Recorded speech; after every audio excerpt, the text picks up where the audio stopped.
말씀 우리가 요한복음 4장 보도록 하겠습니다. 요한복음 4장 34절에서 38절까지 우리 함께 보도록 하겠습니다.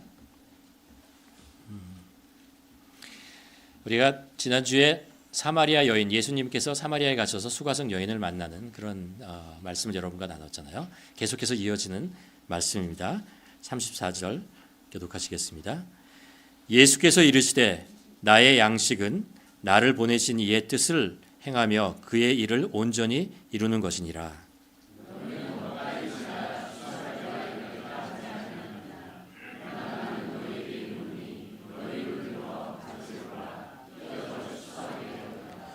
거두는 자가 이미 삭도 받고 영생에 이르는 열매를 모으나니 이는 뿌리는 자와 거두는 자가 함께 즐거워하게 하려 함이라.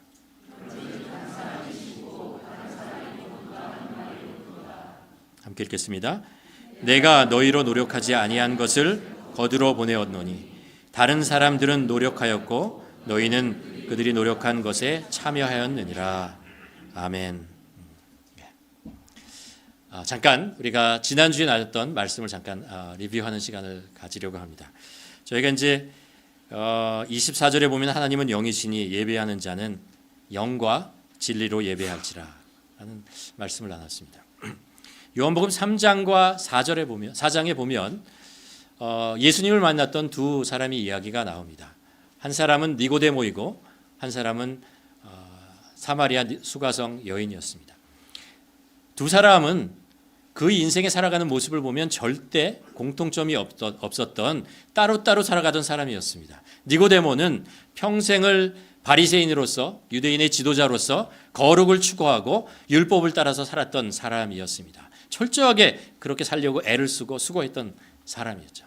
그에 반해서 수가성 여인은 5번 결혼하고 또 다시 새로운 남자와 살고 있는 여자였습니다. 인생에 어떻게 보면 즐거움과 기쁨을 추구하며 살았던 사람이었습니다. 두 사람이 정말 다른 모습으로 인생을 살았다고 얘기할 수 있죠. 그런데 이 두 사람이요, 한 곳에서 만나게 됩니다. 어떤 곳에서 만나게 되냐면 이렇게 만나게 됩니다. 니고데모는 아무리 열심히 제사를 드리고 율법을 철저히 지킨다 하더라도 그 영혼에 가지고 있는 답답함, 공허함, 의심, 두려움, 내가 정말 하나님의 나라에 들어가는 거야? 구원을 얻는 거야? 내가 제대로 거룩하게 산다고 하는데 이것이 내가 거룩한 인생이야? 라는 것에 대한 의문과 질문을 떨쳐낼 수가 없는 거예요. 이 여인은, 수가성 여인은 아무리 세상에서 즐거움을 추구하고 즐기고 살아보았는데 여전히 그 안에 가지고 있는 갈증, 불만족, 부족 이런 것들 있잖아요. 이런 답답한 것을 어떻게 해소할 수 없는 그런 상황이죠. 두 사람이 그런 곳에서 만나게 됩니다. 그리고 그곳에서 예수님을 만나게 되죠. 그 예수님께서 니고데모에게 거듭나야 한다, 물과 영으로 거듭나야 한다라는 이야기를 하면서 구원에 이르는 길에 대한 말씀을 하게 됩니다. 그것으로부터 니고데모가 깨닫게 되죠.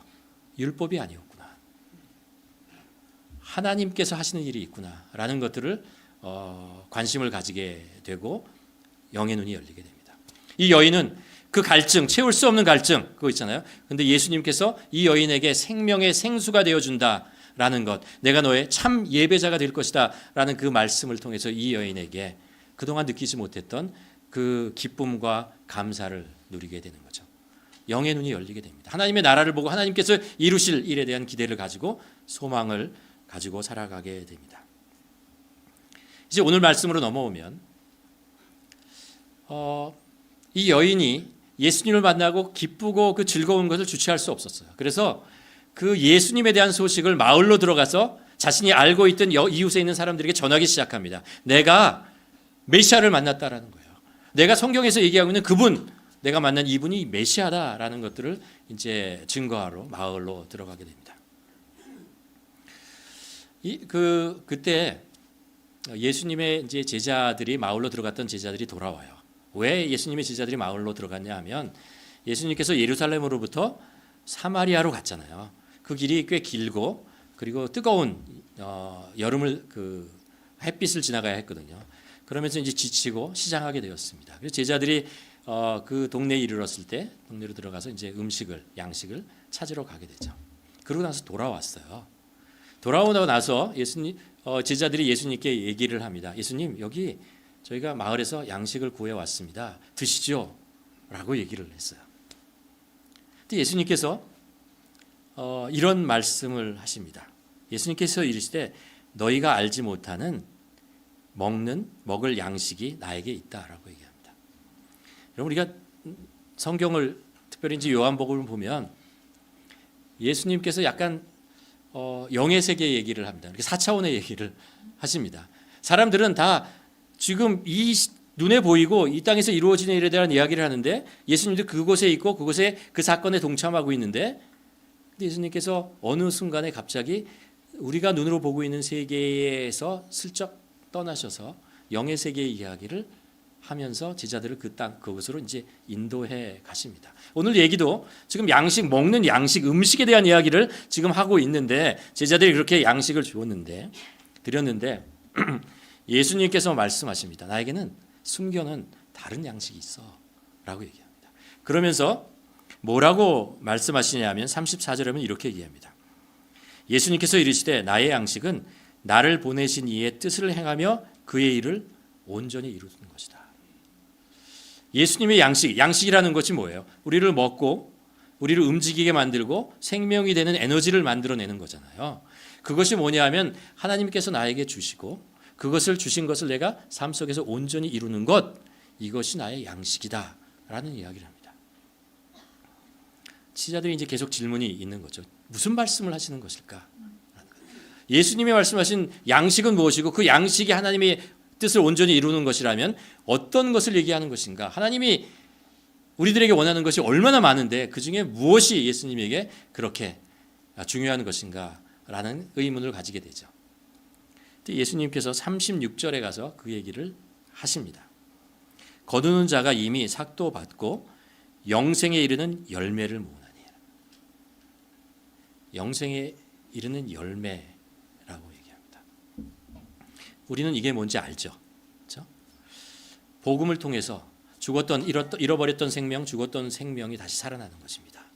그래서 그 생명이 맺어지는 것은 이제 열매가 맺혀진다라고 예수님께서 말씀하시죠. 예수님께서 이 땅에 오신 이후 많은 것들이 있지만 하나님의 말씀을 전하고 병자를 치료하고 가난한 사람들을 만나서 교제하고 그리고 복음을 전하고 많은 것이 있지만 예수님께서 이 땅에 오신 가장 중요한 목적은 십자가였다는 것을 압니다.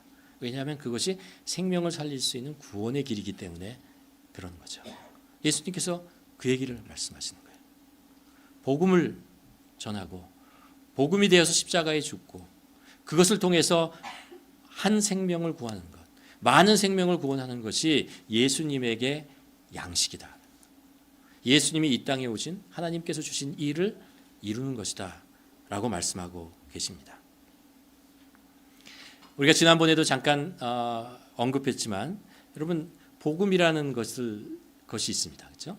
그리고 교회가 있죠. 우리가 지금 교회에 있습니다. 교회와 복음이라는 것은 밀접한 관계를 가지고 있다는 것을 압니다. 예수님께서 십자가에 못 박혀 죽으시고 부활하심으로써 그를 믿는 자에게 구원이 임합니다. 이게 복음이라는 것이죠. 그렇죠?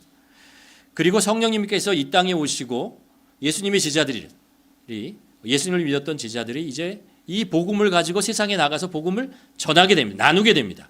그러면서 예수님을 믿는 사람들이 점점 늘어나고 그래서 교회가 생겨납니다. 그렇죠?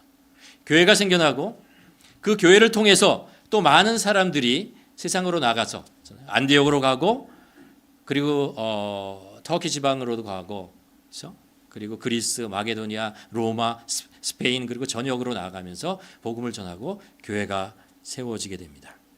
교회는 복음 때문에 세워졌습니다. 그리고 성장하게 됩니다. 복음 전파는 그러니까 교회의 양식입니다. 그런데요, 교회가 복음을 전파하지 않고 복음을 소유만 하고자 할 때 교회는 시들어갑니다.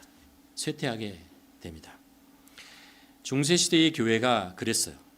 중세 시대의 그 가톨릭이 가지고 있던 중요한 교리가 하나 있었어요. 굉장히 중요한 교리가 하나 있었는데 그게 뭐냐면요. 구원은 교회 안에 있다라는 거였어요.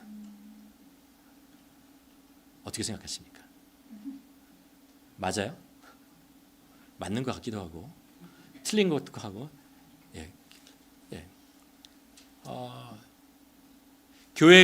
교회라고 하는 그 눈에 보이는 유용한 그 교회가 복음을 소유하고 있다라는 것입니다. 그 안에 있어야 그 구원을 얻는다라는 것입니다.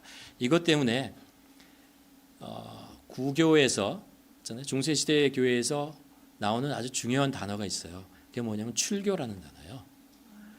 출교라고 해요. 출교는 교회에서 쫓아내는 거잖아요. 쫓아가내는데 그게 우리 같으면 쫓아나가면 그럼 가서 회개하고 다른 교회 가면 되지. 이렇게 생각을 하지만 그때는 교회가 하나고 교회 안에만 복음이 있기 때문에 출교라고 하는 것은 구원이 없다라는 거예요. 구원에 하나님의 나라로부터 쫓겨났다라고 하는 의미였습니다.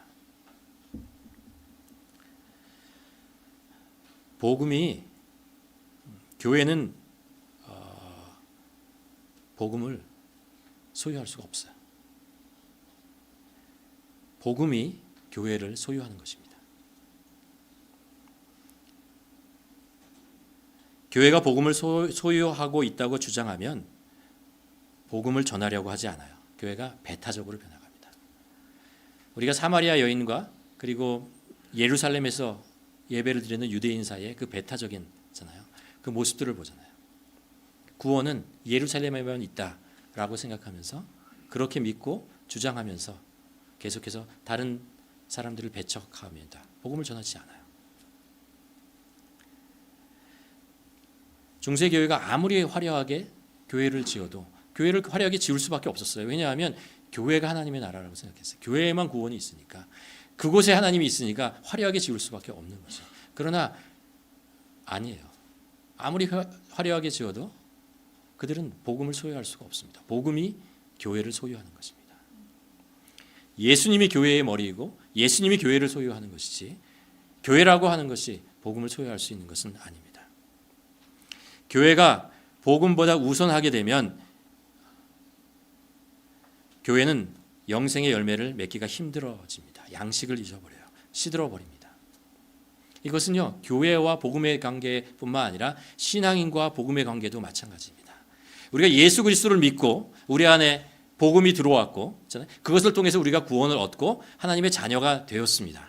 그러나 우리가 복음을 소유하는 것은 아니고요. 복음이 우리를 소유하고 복음이 우리를 움직이는 것입니다. 그렇기 때문에 복음에 의해서 우리는 살아가는 것입니다. 복음이 우리의 생명이 되는 것입니다.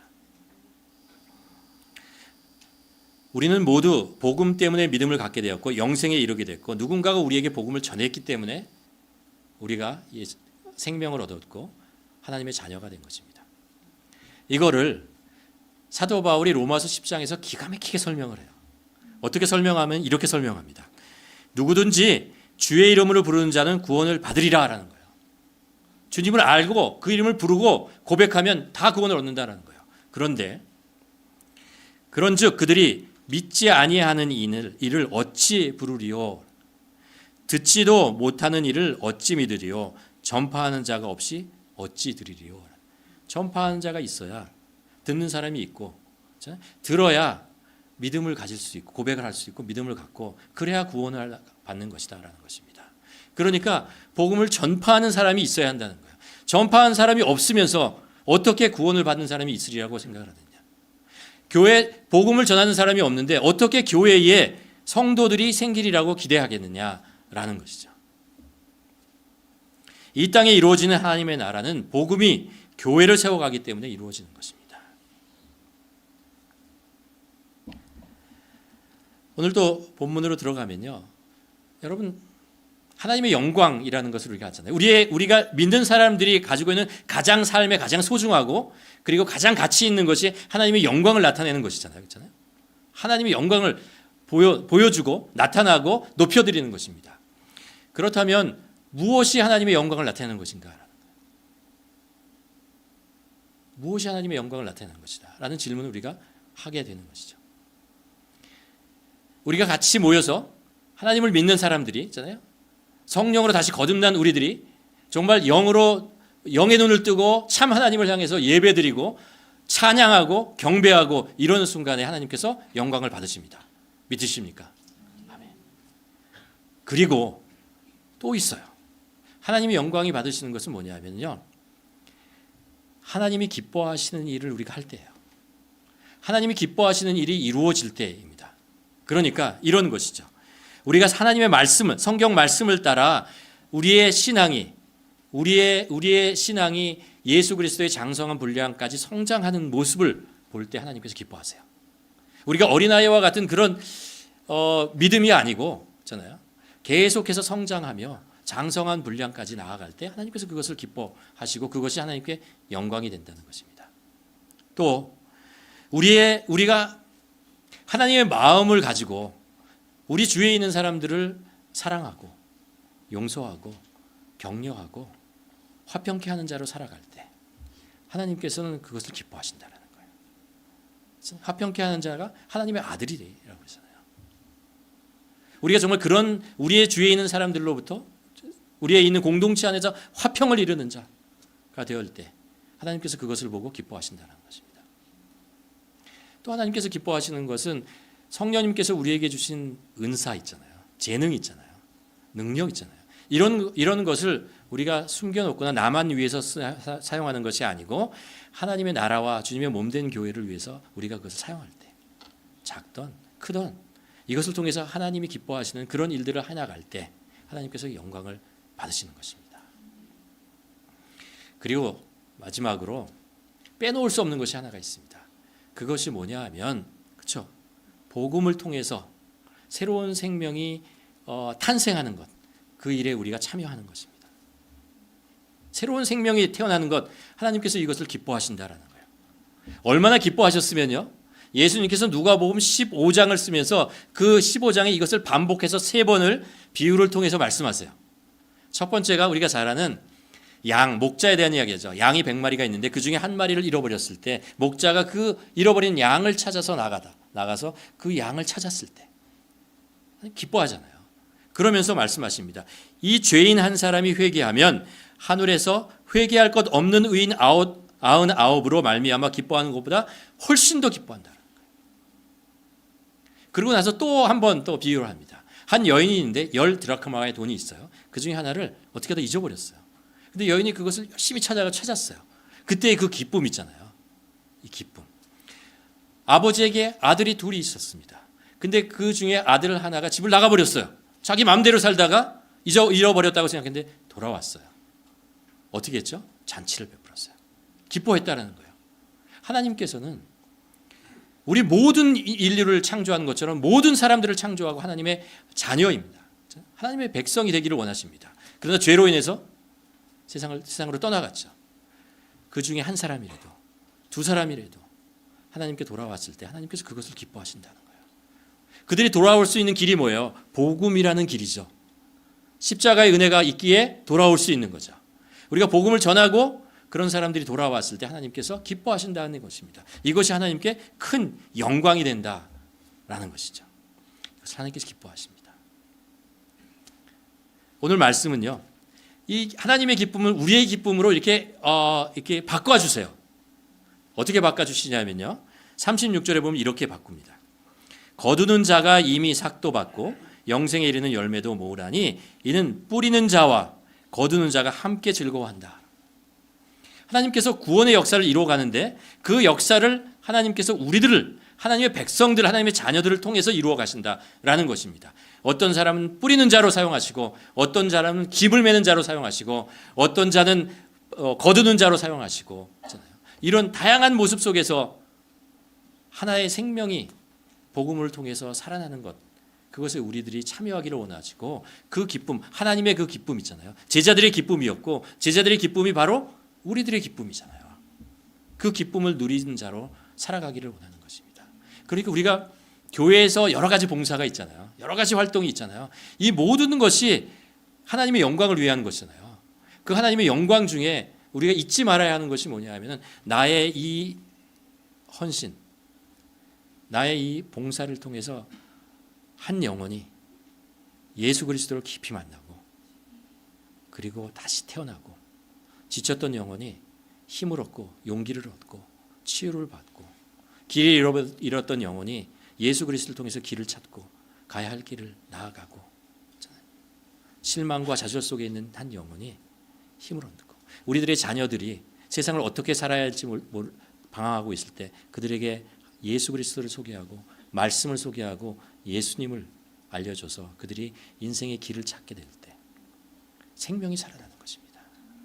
우리의 마음속에 우리의 생각 속에 그런 생각을 가져요. 다 동일하게 한 가지 생각을 해야 됩니다. 우리는 생명을 살리는 자들이에요. 그렇기 때문에 우리는 누구예요? 전도자예요. 그리고 전도를 통해서 하나의 생명이 살아나는 것이 우리들에게 기쁨이고 그 기쁨이 하나님의 기쁨이 하나님의 영광이 되는 것입니다. 사도 바울 지금 예수님께서 요한복음을 통해서 우리들에게 생명의 열매라고 말하면서 우리의 이 모든 사마리아 여인과의 모든 대화 속의 마지막의 끝의 결론을 생명의 열매를 맺는 자로 살아가라 라고 우리들에게 말씀하시는 거죠. 왜냐하면 그것이 내가 가장 기뻐하는 일이기 때문에 그리고 너희들에게도 이것이 가장 큰 기쁨이 될 것이야. 해봐 라고 말씀하시는 것입니다. 그래서 시편 126편에 보면 이런 이야기를 합니다. 눈물을 흘리며 씨를 뿌리는 자는 기쁨으로 거두리라. 울며 씨를 뿌리러 나가는 자는 반드시 기쁨으로 그 곡식단을 가지고 돌아오리라. 반드시 기쁨으로.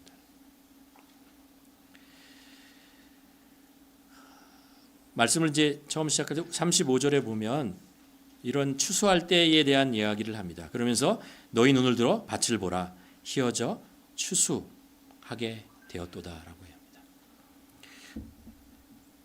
예수님께서 말씀해 너희 눈을 들어 한번 보라라는 것입니다. 우리 주위에 눈을 들어 보면요 정말 예수님이 필요하신 분들이 많아요. 우리들도 필요하죠. 나도 필요합니다. 그렇죠? 예수님이 계셔야 됩니다. 그뿐만 아니라 우리 주위에 이것저것에서 가만 보면은 예수님이 필요한 분들이 많이 있어요. 심령이 정말 힘들고 어려워서 그럴 수도 있고 삶에 지치고 힘든 분들도 있고 병 때문에 아버지 그리고 또 이런 상처 때문에 정말 사람들을 보기 힘들어하고 요즘 현대인이 가지고 있는 가장 무서운 병이 외로움이라고 그러잖아요. 그래서 우울증이 엄청 많다고 하잖아요. 우리들에게 예수 그리스도의 복음이 예수 그리스도 그분이 우리가 다 필요합니다. 그러니까 추수할 때는 여기저기가 아니고 언제가 내일 넉 달 전이 아니고 지금이에요. 고개를 들어보면 볼 수 있어요. 보인다고요.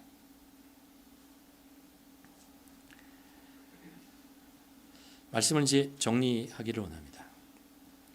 우리가 신앙의 여정이라는 것을 이렇게 정의할 수 있습니다. 뭐냐하면 복음을 믿고 그리고 복음이 되어가는 것이다.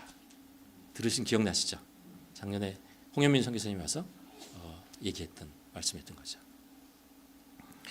복음을 전하는 것, 전도하는 것, 그렇죠? 복음의 메시지를 잘 정리해서 전하는 것 맞습니다. 그러나 그것이 다는 아니라는 거죠.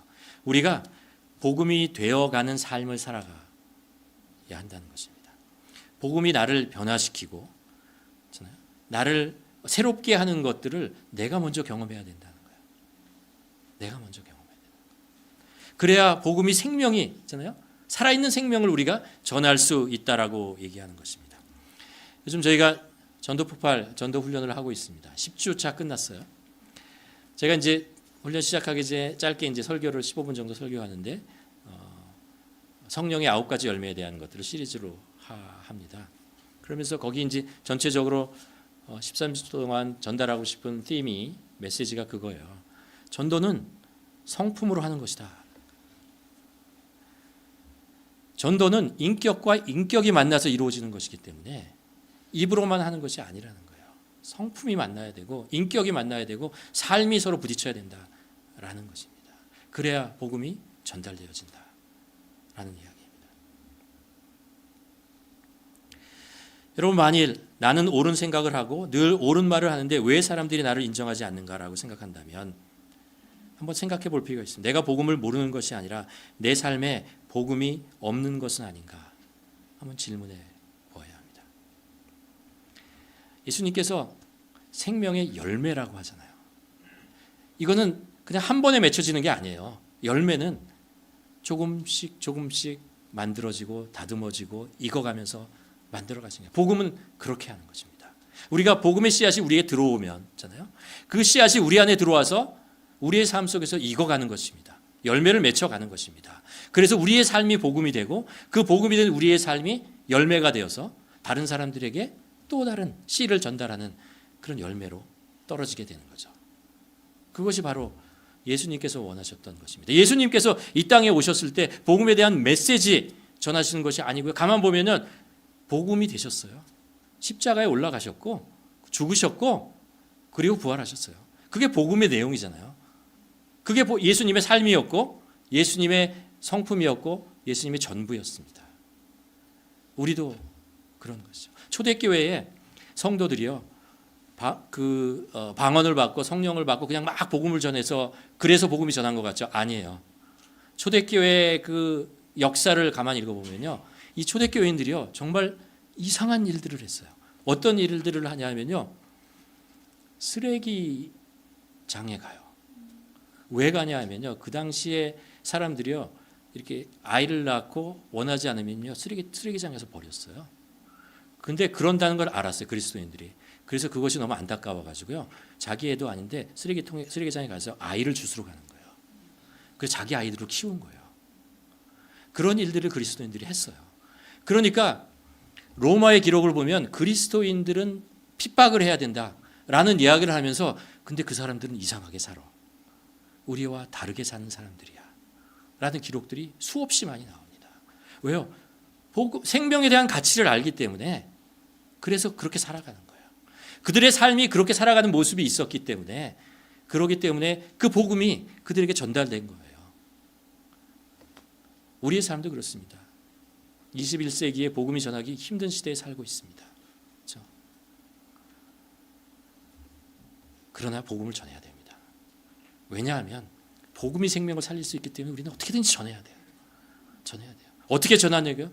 복음이 우리 안에서 우리를 변화시키고 우리를 새롭게 하고 우리를 변화시키는 그 모습, 삶을 가지고 전해야 됩니다. 그래서 마지막에 나오는 게 바로 우리의 메시지입니다. 복음의 메시지가 되어야 됩니다. 그럴 때 하나님의 나라가 이 땅에 이루어지는 것이죠. 여러분, 우리 모두 복음을 믿고 전하며 영생의 열매를 맺는 기쁨을 누리시길 바랍니다. 그리고 복음이 나의 삶이 되어 주님의 성품과 인격으로 전도하는 우리 모두가 되기를 주님의 이름으로 축원합니다. 기도하시겠습니다. 이 시간에 한번 기도했으면 좋겠습니다.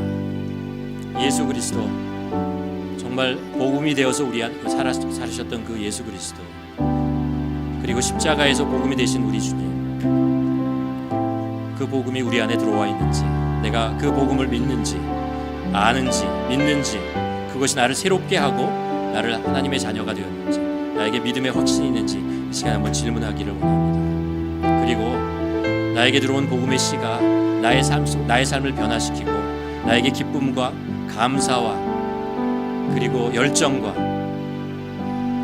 내 삶의 변화를 일으키고 있는지 우리 자신을 한번 돌아보면서, 주님, 이 복음의 씨앗이, 생명의 씨앗이 나를 변화시키고 그것이 자라고 열매가 되어서 그 열매가 옆에 있는 이웃들에게 떨어져서 또 다른 씨앗이 될 수 있도록 우리의 삶을 사용하여 주시옵소서. 우리 함께 기도하시겠습니다.